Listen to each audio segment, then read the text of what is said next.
ஓம் முருகா போற்றி போற்றி. தங்கமே, உன் முருகன் மீது ஆணை, நான் சொல்வதை முழுவதுமாக கேள். இதை கேட்டு முடித்த 20 நிமிடத்தில் நிச்சயமாக திடீரென ஒரு மாற்றம் நிகழும். சத்தியமாக சொல்கிறேன், உன் முருகன். அனைவரிடத்திலும் இந்த பதிவு கண்ணில் தென்படாது.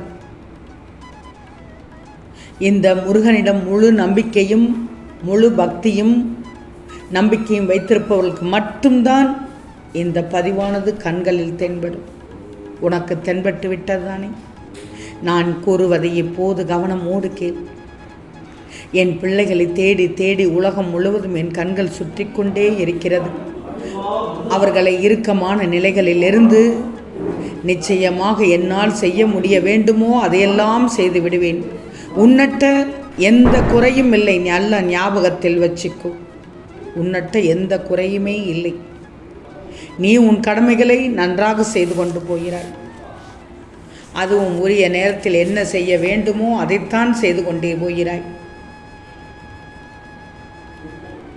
நீ என்னை விட்டு எங்கும் செல்ல மாட்டாய். உன் மனதில் இருக்கும் தேவையற்ற பயத்தை மட்டும் விட்டுவிடு.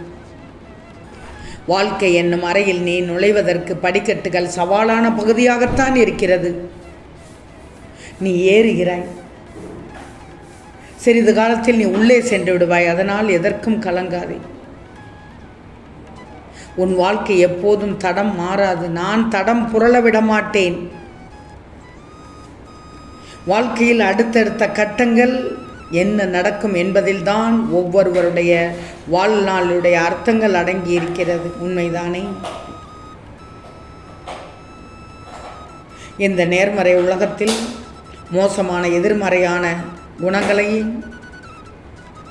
குணங்கள் கொண்ட மனிதர்களையும் கடந்து வந்து கொண்டிருக்கிறாய். கடந்து விட்டாய், கடந்தும் வந்து கொண்டிருக்கிறாய். இனியும் கடக்கத்தான் போகிறாய்.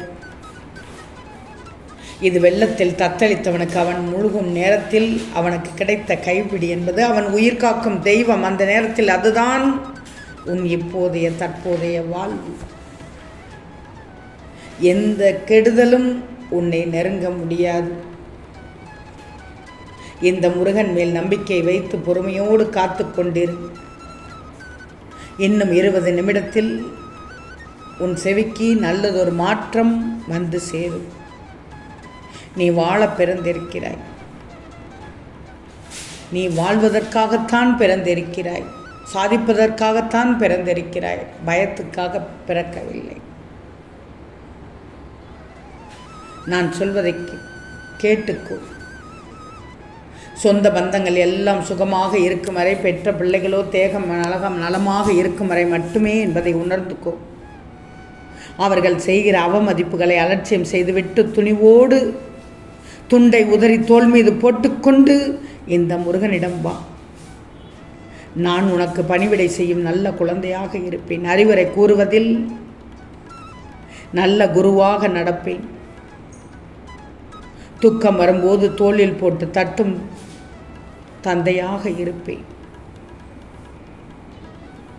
இனி ஜென்மமாக இந்த உறவினை பேணி காக்கும் உண்மையான நண்பனாகத்தான், பாதுகாவலனாகத்தான், கவசமாகத்தான் நான் இருப்பேன்.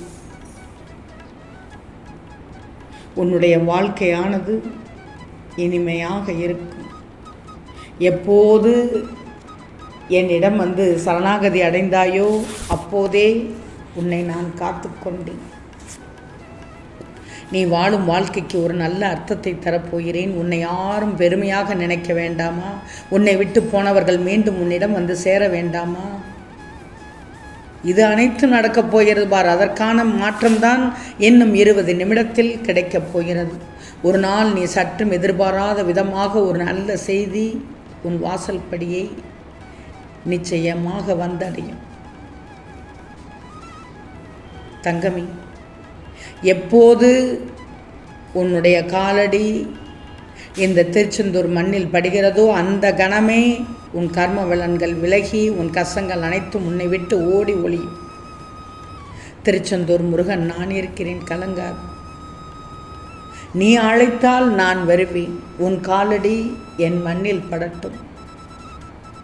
நிச்சயமாக உனக்கான மாற்றம் அமோகமாக இருக்கும். ஏமாற்றமாக நிச்சயமாக இருக்காது. இது முருகன் மீது ஆணை. ஓம் முருகா போற்றி போற்றி.